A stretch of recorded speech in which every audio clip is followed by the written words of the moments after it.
The United States dollar is the official currency of the United States and its overseas territories. It is a Federal Reserve note and consists of 100 smaller cent units. The U.S. dollar is fiat money. It is the currency most used in international transactions and is the world's most dominant reserve currency. Several countries use it as their official currency, and in many others it is the de facto currency. Besides the United States, it is also used as the sole currency in 2 British overseas territories in the Caribbean, the British Virgin Islands and the Turks and Caicos Islands. A few countries use only the U.S. dollar for paper money, while the country mints its own coins, or also accepts U.S. coins that can be used as payment in U.S. dollars, such as the Susan B. Anthony dollar. Overview. The Constitution of the United States of America provides that the United States Congress has the power to coin money. Laws implementing this power are currently codified at 31 U.S.C. 5112. Section 5112 prescribes the forms in which the United States dollars should be issued. These coins are both designated in Section 5112 as legal tender in payment of debts. The Sacagawea dollar is one example of the copper alloy dollar. The pure silver dollar is known as the American Silver Eagle. Section 5112 also provides for the minting and issuance of other coins, which have values ranging from 1 cent to $50. These other coins are more fully described in coins of the United States dollar. The Constitution provides that a regular statement and account of the receipts and expenditures of all public money shall be published from time to time. That provision of the Constitution is made specific by Section 331 of Title 31 of the United States Code. The sums of money reported in their statements are currently being expressed in U.S. dollars. The U.S. dollar may therefore be described as the unit of account of the United States. The word dollar is one of the words in the first paragraph of Section 9 of Article 1 of the U.S. Constitution. In that context, dollars is a reference to the Spanish milled dollar, a coin that had a monetary value of 8 Spanish units of currency, or reals. In 1792 the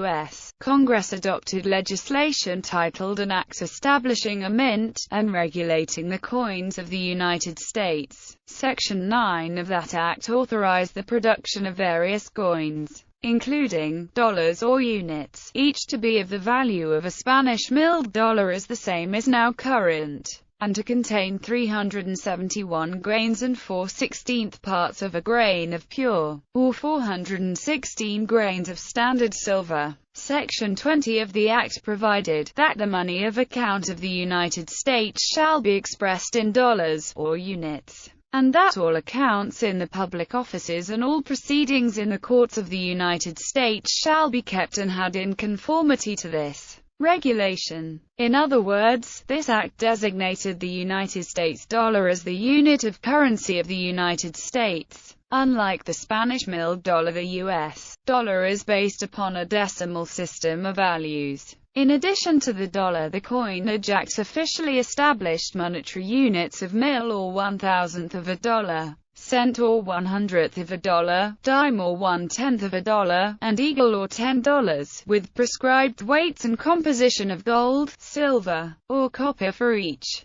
It was proposed in the mid-1800s that $100 be known as a union, but no union coins were ever struck and only patterns for the $50 half union exist. However, only cents are in everyday use as divisions of the dollar. Dime is used solely as the name of the coin with the value of 10, while eagle and mill are largely unknown to the general public, though mills are sometimes used in matters of tax levies. And gasoline prices are usually in the form of $xx9 per gallon, e.g., $3.599, sometimes written as $3.599. When currently issued in circulating form, denominations equal to or less than $1 are omitted as U.S. coins, while denominations equal to or greater than $1 are emitted as Federal Reserve notes. Both $1 coins and notes are produced today, although the note form is significantly more common. In the past, paper money was occasionally issued in denominations less than $1, and gold coins were issued for circulation up to the value of $20.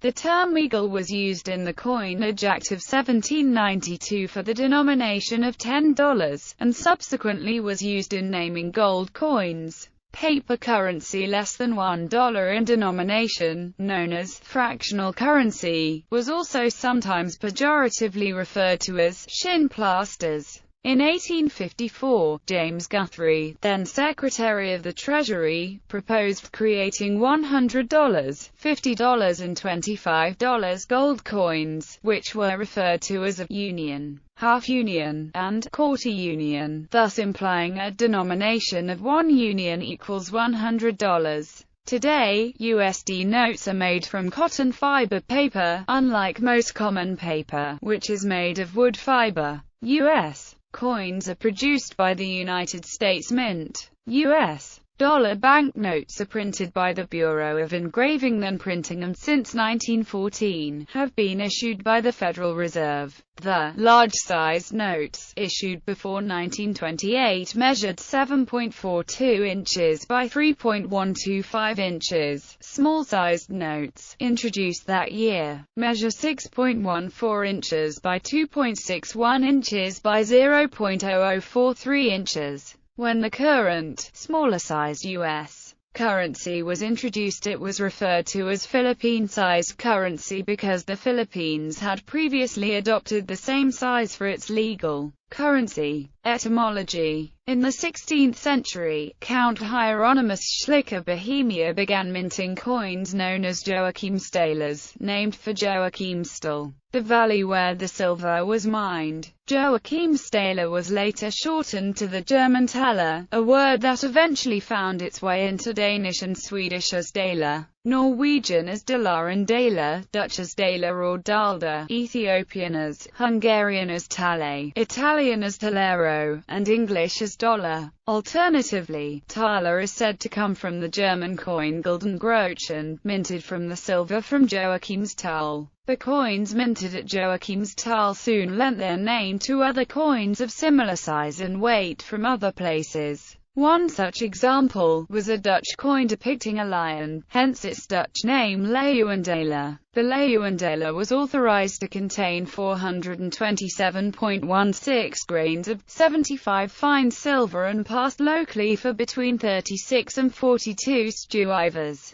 It was lighter than the large denomination coins then in circulation. Thus it was more advantageous for a Dutch merchant to pay a foreign debt in Leeuwendalers, and it became the coin of choice for foreign trade. The Leeuwendaler was popular in the Dutch East Indies and in the Dutch New Netherland colony, and circulated throughout the 13 colonies during the 17th and early 18th centuries. It was also popular throughout Eastern Europe, where it led to the current Romanian and Moldovan currency being called leu. Among the English-speaking community, the coin came to be popularly known as lion dollar, and is the origin of the name dollar. The modern American English pronunciation of dollar is still remarkably close to the 17th-century Dutch pronunciation of daler. By analogy with this lion dollar, Spanish pesos, with the same weight and shape as the lion dollar, came to be known as Spanish dollars. By the mid-18th century, the lion dollar had been replaced by the Spanish dollar, the famous piece of 8, which was distributed widely in the Spanish colonies in the New World and in the Philippines. Eventually, dollar became the name of the first official American currency. Nicknames. The colloquialism, buck, for the pound sterling, is often used to refer to dollars of various nations, including the U.S. dollar. This term, dating to the 18th century, may have originated with the colonial leather trade.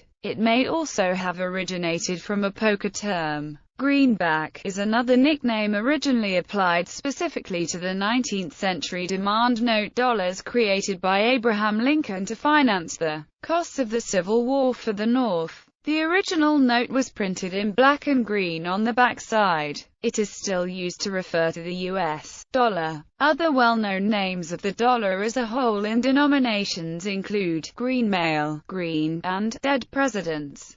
Grand, sometimes shortened to simply G, is a common term for the amount of $1,000. The suffix K or K is also commonly used to denote this amount. However, the $1,000 note is no longer in general use.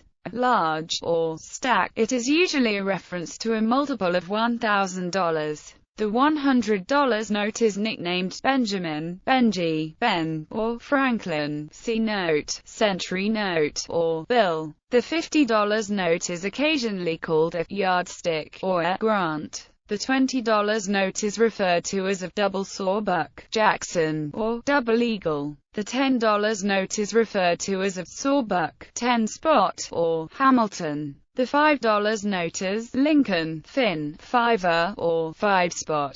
The infrequently used $2 note is sometimes called Juice Tom, or Jefferson. The $1 note is a single, or buck. The dollar has also been referred to as a bone, and bones in plural. The newer designs, with portraits displayed in the main body of the obverse rather than in cameo insets upon paper color-coded by denomination, are sometimes referred to as big finesse notes or monopoly money. In French-speaking areas of Louisiana, the dollar is referred to as piastre or piastre, and the French holdover sou is used to refer to the cent. In El Salvador, the dollar replaced the Salvadoran colon under the presidency of Francisco Flores Perez. In Panama, the equivalent of buck is palio. Also, the Panamanian balboa is directly tied to the US dollar, and US dollars are frequently used in place of the minted Panamanian currency. In Ecuador, the dollar is referred to as plata. In Peru, a nickname for the US dollar is Coco, which is a pet name for George, a reference to the portrait of George Washington on the $1 note. Puerto Ricans, both living in Puerto Rico and in the United States, may refer to the dollar as peso. In some places in Mexico, prices in US dollars are referred to as en americano or en oro, with the word peso used in Mexico primarily to refer to the Mexican peso. Cubans call the US dollar fulla, loosely translated from Cuban jargon meaning bad. Possession of American money was penalized before the mid-1990s, hence the nickname dollar sign. The symbol dollar, usually written before the numerical amount, is used for the US dollar. The sign was the result of a late 18th century evolution of the scribal abbreviation PS for the peso, the common name for the Spanish dollars that were in wide circulation in the New World from the 16th to the 19th centuries. These Spanish pesos or dollars were minted in Spanish America, namely in Mexico City, Potosi, Bolivia, and Lima, Peru. The P and the S eventually came to be written over each other, giving rise to dollar. Another popular explanation is that it is derived from the pillars of Hercules on the Spanish coat of arms of the Spanish dollar. These pillars of Hercules on the silver Spanish dollar coins take the form of two vertical bars and a swinging cloth band in the shape of an S. Yet another explanation suggests that the dollar sign was formed from the capital letters U and S written or printed one on top of the other. This theory, popularized by novelist Ayn Rand in Atlas Shrugged, does not consider the fact that the symbol was already in use before the formation of the United States. History. The dollar was first based on the value and look of the Spanish dollar, used widely in Spanish America from the 16th to the 19th centuries. The first dollar coins issued by the United States Mint were similar in size and composition to the Spanish dollar, minted in Mexico and Peru. The Spanish, U.S. silver dollars, and later, Mexican silver pesos circulated side by side in the United States. and the Spanish dollar and Mexican peso remained legal tender until the Coinage Act of 1857. The coinage of various English colonies also circulated. The lion dollar was popular in the Dutch New Netherland colony, but the lion dollar also circulated throughout the English colonies during the 17th century and early 18th century. Examples circulating in the colonies were usually worn so that the design was not fully distinguishable. Thus they were sometimes referred to as dog dollars. The U.S. dollar was created by the Constitution and defined by the Coinage Act of 1792. It specified of dollar to be based in the Spanish milled dollar and of 371 grains and 4/16 part of a grain of pure or 416 grains of standard silver and an eagle to be 247 and 4/8 of a grain or 270 grains of gold. The choice of the value 371 grains arose from Alexander Hamilton's decision to base the new American unit on the average weight of a selection of worn Spanish dollars. Hamilton got the Treasury to weigh a sample of Spanish dollars and the average weight came out to be 371 grains. A new Spanish dollar was usually about 377 grains in weight, and so the new U.S. dollar was at a slight discount in relation to the Spanish dollar. The Coinage Act of 1792 set the value of an eagle at $10, and the dollar at 1/10 eagle. It called for 90% silver alloy coins in denominations of 1, 1/2, 1/4, 1/10, and 1/20 dollars. It called for 90% gold alloy coins in denominations of 1, 1/2, 1/4, and 1/10 eagles. The value of gold or silver contained in the dollar was then converted into relative value in the economy for the buying and selling of goods. This allowed the value of things to remain fairly constant over time, except for the influx and outflux of gold and silver in the nation's economy. The early currency of the United States did not exhibit faces of presidents, as is the custom now, although today, by law, only the portrait of a deceased individual may appear on United States currency. In fact, the newly formed government was against having portraits of leaders on the currency, a practice compared to the policies of European monarchs. The currency as we know it today did not get the faces they currently have until after the early 20th century. Before that, heads, side of coinage, used profile faces and striding, seated, and standing figures from Greek and Roman mythology and composite Native Americans. The last coins to be converted to profiles of historic Americans were the dime and the dollar. For articles on the currencies of the colonies and states, see Connecticut pound, Delaware pound, Georgia pound, Maryland pound, Massachusetts pound, New Hampshire pound, New Jersey pound, New York pound, North Carolina pound, Pennsylvania pound, Rhode Island pound, South Carolina pound and Virginia pound. Continental currency in 1775. The United States and the individual states began issuing continental currency, denominated in Spanish dollars and the pound SD currencies of the states. The dollar was valued relative to the states' currencies at the following rates. The continental currency suffered from printing press inflation and was replaced by the silver dollar at the rate of 1 silver dollar equals 1,000 continental dollars. Silver and gold standards from 1792, when the Mint Act was passed. The dollar was defined as 371.25 grains of silver.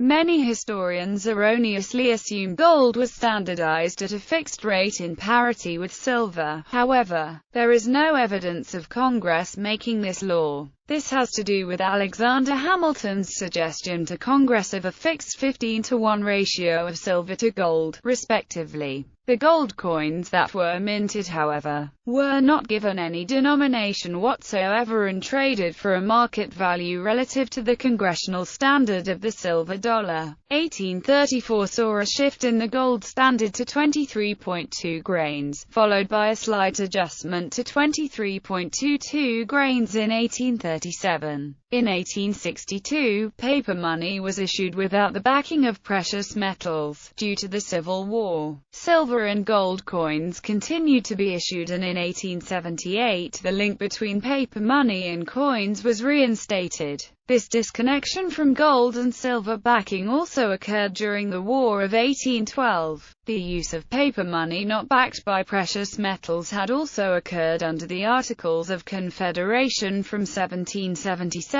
to 1788. This was a primary reason for the "no state shall make anything but gold and silver coin a tender in payment of debts" clause in Article 1, Section 10 of the United States Constitution. The Gold Standard Act of 1900 abandoned the bimetallic standard and defined the dollar as 23.22 grains of gold, equivalent to setting the price of 1 troy ounce of gold at $20.67. Silver coins continued to be issued for circulation until 1964, when all silver was removed from dimes and quarters, and the half-dollar was reduced to 40% silver. Silver half-dollars were last issued for circulation in 1970. Gold coins were confiscated by Executive Order 6102 issued in 1933 by Franklin Roosevelt. The gold standard was changed to 13.71 grains, equivalent to setting the price of 1 troy ounce of gold at $35.